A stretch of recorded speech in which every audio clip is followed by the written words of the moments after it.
അല്ലാതുണ്ട്. ഇതൊരു ഭാഗത്ത് മാത്രം ദൃശ്യമാണ്. അവർക്കത് നമ്മള് മോട്ടോറും പമ്പ് സെറ്റ് കൊടുക്കാന്ന് പറഞ്ഞപ്പോൾ അവർ വേണ്ട. അല്ല, മോട്ടോറും പമ്പ് സെറ്റും അല്ല.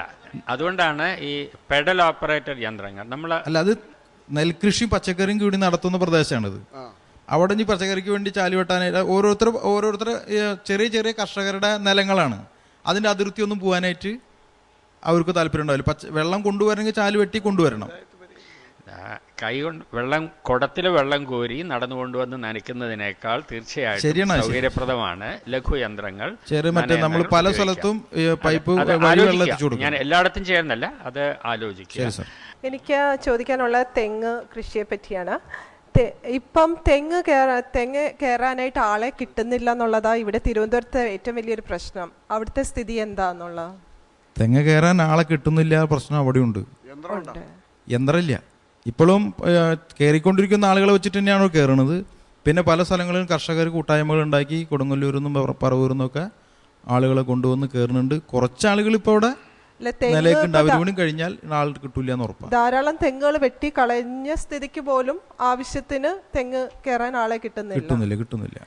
പരീക്ഷണം ആളുകൾ പലരും ചർച്ച ചെയ്യേണ്ടത് നിന്ന് അധികം ഉയരില്ലാത്ത തെങ്ങുകൾ ഇവിടെ എല്ലാ തെങ്ങും വെട്ടിക്കളഞ്ഞിട്ട് ഉയരില്ലാത്ത തെങ്ങുകൾ നടണം എന്നുള്ള ചർച്ച അടക്കം അവിടെ വരുന്നുണ്ട്. എന്തു തന്നെയായാലും ഈ അന്തിക്കാട് പുറത്ത് അറിയപ്പെടുന്നത് ഒന്ന് കള്ള് ചെത്തുമായിട്ടും അതുപോലെ കള്ളിയത്ത് സമരം നടന്ന ഒരു മേഖലയായിട്ടാണ്. ഞാൻ ചോദിക്കുന്നത്, ഒരു മൂല്യവർദ്ധിത ഉൽപ്പന്നമായിട്ട് കള്ളിനെ മാറ്റി ഒരു അന്തിക്കാട് ബ്രാൻഡ് നിങ്ങൾക്ക് ഉണ്ടായിക്കൂടെ എന്നുള്ളതാണ്. ഇതിന് അബ്കാരി നിയമങ്ങൾ വിരുദ്ധമാണോ എന്ന് എനിക്കറിയില്ല. നാട്ടിലെ അബ്കാരി നിയമങ്ങൾക്ക് വിധേയമായി നമുക്ക് നമ്മുടെ കയ്യെത്താവുന്ന ദൂരത്തിലല്ല, അതിന് പുറത്താ. അല്ല, അങ്ങനെ ഒരു സജഷനൊക്കെ മുമ്പ് ഉണ്ടായിരുന്നു, കുറച്ച് കൊല്ലം മുമ്പ് കേട്ടിരുന്നു. അബ്കാരി നിയമത്തിൽ വേണ്ട മാറ്റങ്ങൾ വരുത്തിയിട്ട് ഇതിനെ ഒരു നീര പോലും കേരളത്തില് അല്ല, അതിൽ വേണ്ട മാറ്റങ്ങൾ വരുത്താനുള്ള രാഷ്ട്രീയ സമ്മർദ്ദം നടത്താൻ പര്യാപ്തമാണ് അന്തിക്കാട് എന്ന് എനിക്ക് തോന്നുന്നത്. അപ്പൊ അങ്ങനെ ഒരു പ്രസ്ഥാനം പഞ്ചായത്തിന്റെ ലെവലിൽ ഇനീഷ്യേറ്റ് ചെയ്തിട്ട് എല്ലാവർക്കും കുടിക്കാവുന്ന, കാരണം കിട്ടുന്ന പല പാനീയങ്ങളും വിഷമാണ്. കള്ള് തന്നെ ആനമയക്ക് ഉൾപ്പെടുന്ന കള്ളാണ്. അതിനേക്കാളും അന്തിക്കാട് ബ്രാൻഡ് എന്ന് പറഞ്ഞ ഏറ്റവും ശുദ്ധമായത്. കാരണം വളരെ വികാരത്തോടെ താങ്കൾ സംസാരിച്ചു, നമ്മുടെ കുട്ടികൾ വിഷമില്ലാത്ത പച്ചക്കറി കഴിക്കണം എന്നുകൊണ്ട് നിങ്ങൾ ജൈവ കൃഷി നടത്തുന്നു. ഞാൻ ചോദിക്കട്ടെ, 700 ഏക്കറിലധികമുള്ള പാടശേഖരത്തിൽ ജൈവ കൃഷിയാണോ അതോ പദാർത്ഥങ്ങൾ ഉപയോഗിച്ചുള്ള കൃഷിയാണോ പാടത്ത് നടത്തുന്നത്? തുടങ്ങിയിട്ടുണ്ട്. നമ്മൾ കീടനാശിനി പൂർണ്ണമായിട്ട് ഒഴിവാക്കി. അപ്പൊ അന്തിക്കാട് എന്ന് പറഞ്ഞാൽ തന്നെ ഒരു ഗ്രീൻ സിമ്പിളായിട്ട് മാറ്റണം, കള്ളിന്റെ കാര്യത്തിലായാലും. അതെ, എനിക്ക് തോന്നുന്നത് നിങ്ങൾ ആ തരത്തിൽ മുന്നോട്ട് വെക്കണം. നിങ്ങൾക്ക് ഒരു ബ്രാൻഡ് അംബാസഡർ അവിടെയുണ്ട്. അദ്ദേഹത്തെ മുൻനിർത്തി കൊണ്ടുവന്നാൽ മലയാളികൾ മുഴുവൻ അതങ്ങ് സ്വീകരിക്കും ഈ തരത്തിൽ. അങ്ങനെ നിങ്ങളൊരു വലിയൊരു പ്രസ്ഥാനമായിട്ട് മുന്നോട്ട് പോകണം എന്നുള്ളൊരു സജഷനാണ് എനിക്കുള്ളത്. വളരെ നല്ല നിർദ്ദേശങ്ങളാണ് ജഡ്ജസ് ഞങ്ങൾക്ക് തന്നത്. കൂടുതൽ ആവേശത്തിൽ ഞങ്ങൾ ഈ പദ്ധതികൾ ഒരു നിർദ്ദേശപ്രകാരം അതനുസരിച്ച് കൂടി നടപ്പിലാക്കാനുള്ള ശ്രമം നടത്തും. Thank you sir. നമുക്ക് മാർക്സ് നോക്കാം. 15-ൽ 11.5, 15-ൽ 11, 10-ൽ 7.5, 10-ൽ 6.5, 7 മാർക്ക്. അന്തിക്കാട് പഞ്ചായത്തിന് 60-ൽ 43.5 മാർക്സാണ് ലഭിച്ചിരിക്കുന്നത്. എങ്ങനെ, തൃപ്തരാണോ?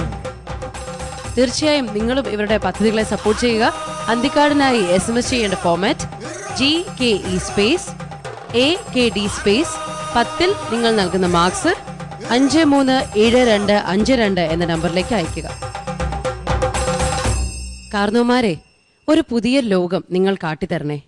നല്ലൊരു പുഴയുടെ തീരം, ആനയുടെ തുമ്പിക്കൈ എത്താത്ത പൊക്കത്തിലുള്ള പാറപ്പുറത്ത് ഒരു കൂട്. അധികം അകലെയല്ലാതെ ഞങ്ങൾക്ക് വേണ്ടുന്ന പഴങ്ങളും കിഴങ്ങുകളും, പുഴയിൽ നിറയെ മീനുകളും ഞണ്ടുകളും. KJ ബേബിയുടെ മാവേലി മന്നൻ എന്ന നോവലിലെ വരികളാണിവ. പ്രകൃതി വിഭവങ്ങൾ സമൃദ്ധമായ മറ്റൊരു ഗ്രാമത്തിന്റെ കഥയുമായി വീണ്ടും ഞാൻ നാളെ ഉണ്ടാവും. കാണാം.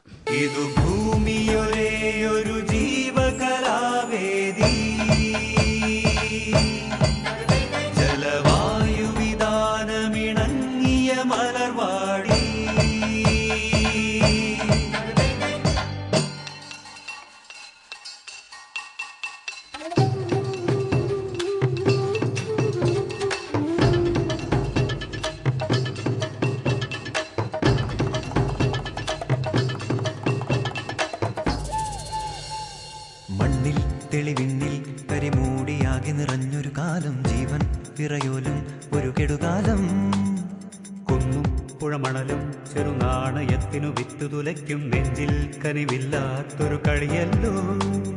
ചെറുനേരം കഴിയാനായി വീണു കിട്ടിയ വരവിതു നാം പോകുമ്പോൾ കൈമാറിപ്പോവേണം. ചെറുനേരം കഴിയാൻ